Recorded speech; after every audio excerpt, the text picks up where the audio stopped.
Hi guys! Napapanahon na nga na naman ng pag-uulan-ulan. May naisip na ba kayo para lutuin? Request kasi ang aking mga chikiting. Paano daw? Nilalamig sila kasi nag-uulan-ulan na naman.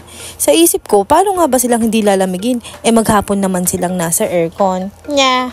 Hinimay ko na nga pala ang manok na natira kanina. Nilaga ko na ito guys. At ayan, syempre malinis ang aking kamay bago ako magsimula dito. Gagayatin ko na ang carrots.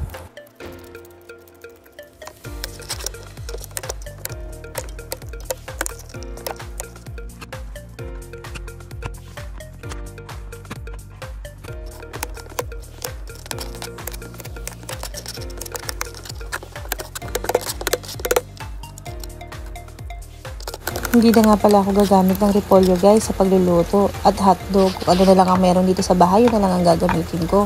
At ito na nga ang aking mga ingredients na gagamitin sa pagluto ng sopas. Ayan, at may pagsayaw-sayaw pa nga. Ilalaban mo ba o ibabawi mo ba? Char! Tara na! Ay, nakalimutan ko guys. Gusto ko nga pala sanang lagyan ng mais, kaya lang ayaw naman nila ng mais, kaya hindi ko na ilalagay. Next time na lang pag nagluto ulit ako.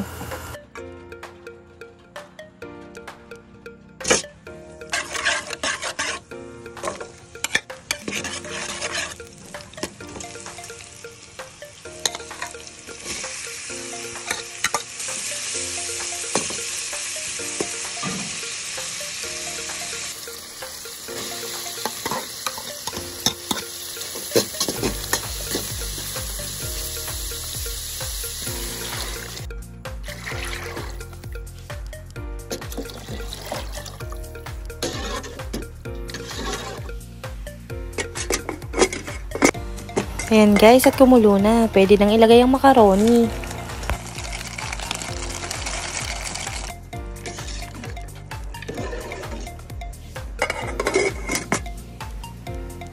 At ayan guys, malambot na yung macaroni. Pwede na natin ilagay yung gatas. At lagyan na natin ito ng mga pampalasa. Lagay nga pala ako guys ng creamy mushroom para maging ala bida ang saya. Char! Ito kasi guys yung magbibigay ng lapot at linamnam para maging creamy ang ating sopas.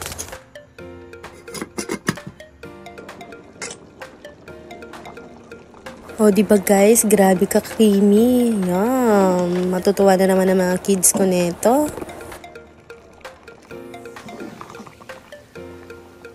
At ayan nga po guys, luto na ang ating creamy sopas.